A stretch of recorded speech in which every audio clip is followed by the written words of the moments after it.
예, 안녕하세요. 연세대학교 경제대학원의 김정호 교수입니다. 제가요, 유치원 문제에 대해서 오늘 좀 말씀을 드리려고 이 자리에 섰거든요. 근데 좀 궁금하지 않으세요? 아니, 무슨 대학 교수가, 그것도 경제학 교수가 유치원에 대해서 뭐 할 얘기가 뭐가 있어? 할 얘기가 많습니다. 앞으로 여러분 아이들이 10년 또는 15년 후에 사회에 나갈 때, 그때 얼마나 성공할 수 있는가? 실업자가 될 것인가 아니면 유능한 인재가 될 것인가 하는 그 운명이 여러분 아이들의 유치원 생활에 의해서 좌우가 되기 때문인 거예요. 제4차 산업혁명 들어보셨죠? 지금 이미 시작이 됐습니다. AI 혁명, 그 시대에는요, 대학보다 유치원이 훨씬 더 중요합니다. 제가 이런 생각을 갖게 된 것은 기업가들, 이 위대한 기업가들의 이야기를 보게 되면서 제가 그런 생각을 갖게 됐어요. 지금 미래를 보여주고 있는 기업들이 있죠. 그게 구글이라든가 애플이라든가 아마존이라든가 이런 기업들이에요. 브랜드 평가 회사, 기업 가치를 평가하는 회사가 평가를 했는데 이 기업들이 세계 1, 2, 3등입니다. 구글이 1등이고 애플이 2등이고 아마존이 3등이에요. 삼성이 위대해졌는데 6등이에요. 자, 이 1, 2, 3등 하는 이 기업, 제가 관심을 가졌던 것은 그 기업을 창업하고 성공시켰던 사람들이죠. 자, 여러분 잘 아는 사람 있죠? 애플의 창업자 스티브 잡스죠. 이 사람은 세상을 떠났습니다. 근데 살아있는 사람들이 있어요. 구글의 창업자 세르게이 브린과 레리 페이지라고 하는 사람. 이 친구들이 뭐 대학 때 만든 회사예요. 이 구글이라고 하는 것이. 그 다음에 아마존의 창업자 제프 베조스라고 하는 사람이에요. 정말 창의적인 인재들이죠. 그런데 이 사람들이 궁금해진 거예요. 다른 사람들이 도대체 너희들은 어떻게 그렇게 해서 창의적이 된 거니? 하고 물어봤어요. 신기하게도 같은 유치원을 다녔어요. 세르게이 브린한테 물어본 거예요. 아니, 어떻게 그런 멋진 아이디어들을 구했어? 어떻게 성공을 한 거야? 하고 물어봤더니 세르게이 브린이요, 아주 뜻밖의 대답을 하죠. 제가 이렇게 사업을 하는 것은요, 제가 유치원에서 했던 방식대로 그냥 한 거예요. 유치원에서 했던 방식대로 그냥 내가 궁금하고 하고 싶어하고 이런 것들을 그냥 이렇게 하다 보니까 비즈니스가 됐어요. 하고 이런 대답을 하는 거죠. 그 무슨 유치원입니까? 그게 몬테소리 유치원이에요. 라고 얘기를 하는 거예요. 그 몬테소리 유치원이라고 하는 데는 선생님이 뭘 가르치는 데가 아니고 아이들이 뭔가를 하고 싶어 하면 이제 그 유치원에서 도와주는 방식, 이렇게 간답니다. 저는 뭐 다녀보지는 않았지만 그렇다고 해요. 세르게이 브린이 이런 얘기를 했더니 그 같이 창업을 했던 레리 페이지도 그래? 나도 몬테소리 다녔는데? 그래서 이게 이제 신문에 난 거죠. 그랬더니 아마존의 제프 베조스도 나도 몬테소리 유치원 다녔는데? 근데 위키피디아를 만들었던 이 지미 웨일스라고 하는 사람도 나도 그 몬테소리 다녔어 이러고요. 또 이 인터넷 보안의 뭐 최강자, 또 선구자라고 할 수 있는 앤드류 맥카피라고 하는 사람도 나도 몬테소리 유치원 다녔는데 이렇게 된 거예요. 그래서 나중에 말이죠, 이 사람들을 뭐라고 불렀냐면 몬테소리 마피아라고 부르게 된 겁니다. 그러면서 사람들이 느끼게 된 거죠. 이런 IT 시대, 이렇게 답이 없이 새로운 뭔가를 찾아내야 되는 이런 시대에는 정말 유치원이라고 하는 게 중요한 거구나. 뭔가 스스로 자기가 하고 싶은 걸 찾아서 해법도 스스로 찾아내는 이런 태도가 정말 중요하고, 그것은 유치원에서 만들어지는 거구나 라고 하는 것을 사람들이 깨닫게 된 거죠. 그런데 여러분, 그래, 참 좋겠네, 내 아이도 그렇게 됐으면 좋겠지. 하지만 뭐 아니어도 할 수 없지 뭐. 굳이 뭐 그렇게 세계적인 기업의 창업자가 될 건 뭐 있어. 그냥 직장만 잘 다녀도 되지 라고 생각하고 계시죠? 그렇게 생각하시면 큰일 납니다. 그런 세상 이제 오지 않아요. 왜? 앞으로는 세르게이 브린이나 레리 페이지나 제프 베조스처럼 살지 않는 사람들은 실업자가 될 거예요. 지금까지 우리가 어떻게 살았냐면요, 제3차 산업혁명 시대에 살았거든요. 그건 어떤 사회냐? 공장제 사회예요. 커다란 공장이 있어요. 그래서 사람들이 다 거기 속해서 뭔가 맡은 일을 해요.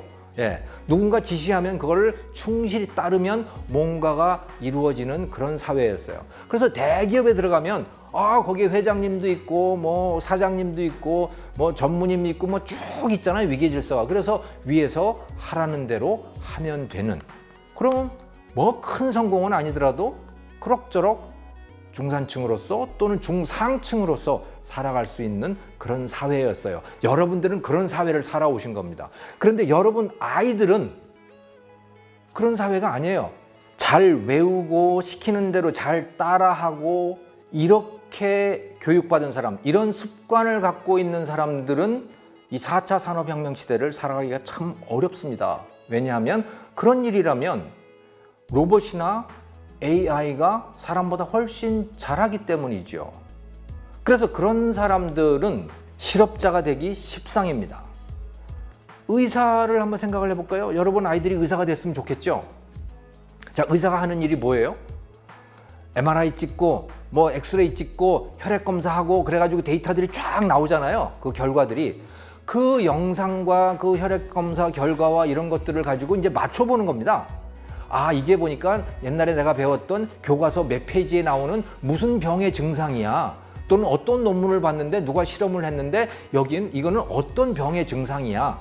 그러니까 이 증상에는 어떤 처방이 맞아. 이걸 하는 거예요. 그러니까 데이터를 추출을 해가지고 그것을 기존의 데이터베이스하고 맞춰보는 거죠. 그래서 처방을 내리는 겁니다. 이게 의사가 하는 일이거든요. 자, 그런데 그거는 의사보다 AI가 훨씬 더 잘하죠. 여러분 AI 보셨죠? 이미 경험하셨잖아요. 이세돌하고 바둑을 뒀던 그 알파고라고 하는 AI. 그 AI는요, 수많은 그 기보, 정말 뛰어나게 바둑을 두는 그 많은 사람들이 뒀던 그 바둑의 기록들을 다 지 머릿속에 데이터 속에 갖고 있는 거예요. 그래서 네가 이세돌이 뭐 이렇게 두면 그래 하고 막 돌려보는 거죠. 수백 판, 수천 판을 돌려보는 거예요. 이게 좋겠구나. 그런 일이니까 의사가 환자의 병명을 진단하고 처방하는 일도 AI가 훨씬 더 잘할 수 있습니다. 그건 변호사도 마찬가지고요. 법관도 마찬가지예요. 법관이 하는 일이 뭡니까?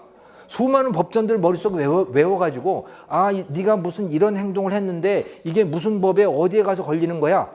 그러니까 너는 몇 년이야. 또는 너는 벌금이 얼마야. 또는 너는 무죄야. 이렇게 하는 거잖아요. 예, 그 판례와 법전을 다 머릿속에 넣고 있는 거거든요. 아니면 찾아보는 거든가. 근데 그런 거는요, AI가 훨씬 더 낫죠. 그러니까 지금 우리가 갖고 있는 생각, 우리가 지금까지 3차 산업혁명 시대를 살아왔던 여러분들이 머릿속에 갖고 있던 그 좋은 직업이라고 하는 거는 앞으로는 다 AI 몫입니다. 로봇의 몫이에요. 그러면 내 아이는 그럼 어떡하지? 몰라요. 세상에 그렇게 무책임한 데가 어디 있어? 왜? 무책임할 수밖에 없어요. 왜? 누구도 경험해보지 못했기 때문에. 아무도 모릅니다, 그거는. 여러분 아이들이 어른이 돼서 직접 그 세상을 경험하고 거기에서 뭘 어떻게 해야 되는지를 찾아내야 되는 거예요. 그거는 지금까지는 레리 페이지나 세르게이 브린이나 제프 베조스나 스티브 잡스나 이런 사람들만이 해왔던 일인 거죠. 근데 앞으로는 다 그걸 해야 돼요. 못하면 어떻게 되느냐? 그냥 실업자가 되는 겁니다. AI가 여러분들 아이보다 그 일을 훨씬 더 잘할 텐데 뭐 때문에 사람을 쓰겠어요? 그냥 로봇이나 AI를 쓰고 말죠. 그러니까 자연스럽게 실업자가 되는 겁니다. 자, 여러분 아이들이 그렇게 되기를 원치 않으시잖아요. 여러분 아이들은 그 AI의 주인이 되잖아요. AI를 부릴 수 있는 사람이 돼야 될 거 아닙니까? 어떻게 해야 그럴 수 있는지는 아무도 가르쳐 줄 수가 없어요. 저도 가르쳐 줄 수가 없고 부모님도 가르쳐 줄 수가 없고 학교의 선생님들도 누구도 가르쳐 줄 수가 없죠. 왜냐하면 누구도 경험해 보지 않았기 때문이에요. 아이들이 커서 그 상황에 맞닥뜨렸을 때 스스로 찾아야 하는 겁니다. 완전히 새로운 낯선 환경에 처했을 때, 지금까지 해보지 않은 낯선 환경에 처했을 때 그것을 두려워하지 않고 이럴 때 어떻게 해야 하지? 그 환경에 재미를 느끼고 호기심을 느끼면서 스스로 해법을 찾아가야 되는 거예요. 그런 습관, 그런 태도는 유치원에서 습득되어야 합니다. 레리 페이지나 세르게이 브린처럼 말이죠. 그래서 제가 대학에서 나와가지고 유치원 그 학부모님 여러분들한테 이런 이야기를 하고 있다니까요. 대학에서 아무리 가르쳐봐야 소용이 없는 거예요. 그 애들의 시대는 이미 끝났어요. 대학생의 시대는 20년 후면 다 끝나는 거죠. 지금 유치원 다니는 여러분 아이들의 그 시대를 위해서 지금 준비해야 된다. 그래서 제가 이런 말씀을 드리는 거예요. 그래서 우리나라 유치원은 어떤가 하고 제가 한번 살펴보게 된 거예요. 그런 생각이 들어서. 그래서 유치원 선생님들도 만나보고 뭐 아무튼 관계자 여러분들 만나보고 인터넷도 뒤져보고 뭐 이렇게 했어요. 깜짝 놀랐습니다. 아니 세상에 지금 더욱더 창의적인 교육, 자율적인 교육, 아이 주도적인 교육을 해야 될 이 시대에 우리나라의 유아교육은 완전히 거꾸로 가고 있더라는 거죠. 지금까지는 제법 괜찮았는데 2012년부터 완전히 거꾸로 가기, 정말로 정면으로 거꾸로 가기 시작했더라. 그게 바로 누리과정인 거예요. 완전히 아이들을 국화빵 찍어내듯이 하더라는 거예요. 그 전까지는 최소한 사립유치원은 자율성들이 있어가지고 아이들의 특성에 맞는 뭔가를 하기 위해서 굉장히 노력을 했거든요. 완벽하지는 않지만. 근데 이제는 그런 거 할 수가 없어요. 왜? 누리과정을 해야 돼, 반드시. 무상교육이라고 하는 게 들어왔기 때문이에요. 자, 그리고 누리과정이라고 하는 걸 찾아보니까 그 교재가 13권이나 돼요. 도대체 유치원 아이들을 가르치는데 무슨 교재가 그렇게 많이 필요합니까? 거기다가 그 누리과정을 평가하는 항목이 300가지나 되더라고요.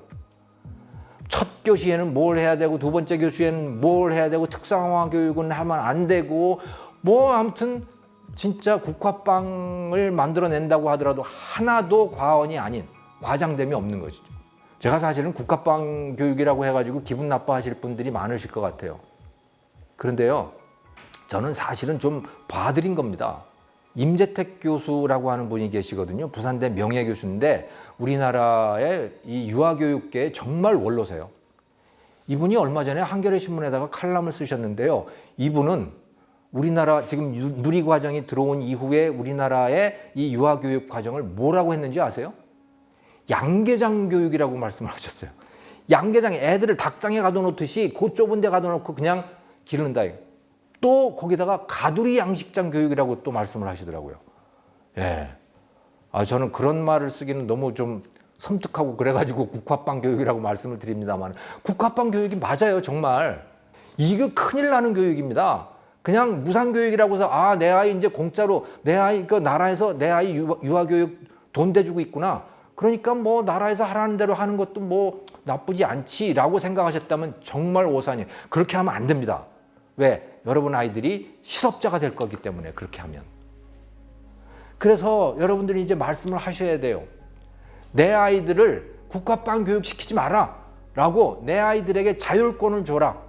내 아이들이 세르게이 브린과 제프 베조스와 레리 페이지처럼 스스로 자기가 배울 것을 골라서 스스로 문제를 만들고 해결하는 그런 거를 할 수 있도록 좀 숨통을 틔워줘라. 그러려면 유치원 자체가 자유로워져야 되는 거거든요. 국가에서 통제하면 안 되는 거예요. 그렇게 해달라고 여러분께서 말씀을 하셔야 돼요. 누구에게? 대통령에게. 문재인 대통령에게 말씀하셔야 되고요. 그래서 청와대 홈페이지에 들어가서도 이런 글들을 남겨야 되고 교육부 장관에게도 말씀을 하셔야 돼요. 교육감, 또 공무원들, 이런 사람들에게, 국회의원들, 이런 사람들에게 계속 말씀을 하셔야 돼요. 그래야 바뀌죠. 정말 우리나라 큰일 났습니다.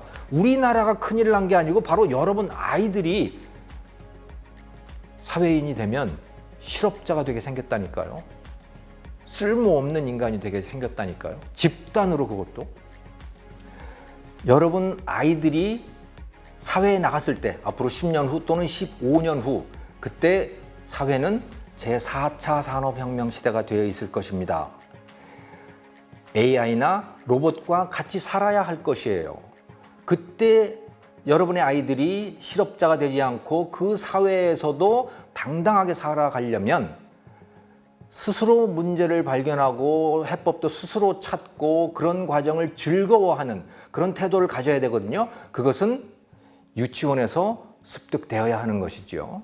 그래서 유치원의 환경이라고 하는 것은 개성이 강하고 다양하고 자극이 많고 또 스스로 뭔가를 할 수 있게 해주는 그런 환경이어야 하거든요.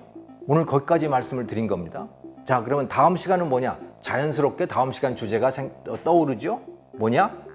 우리나라의 유치원, 우리나라의 유아교육 정책은 과연 그런 방향으로 가고 있는가?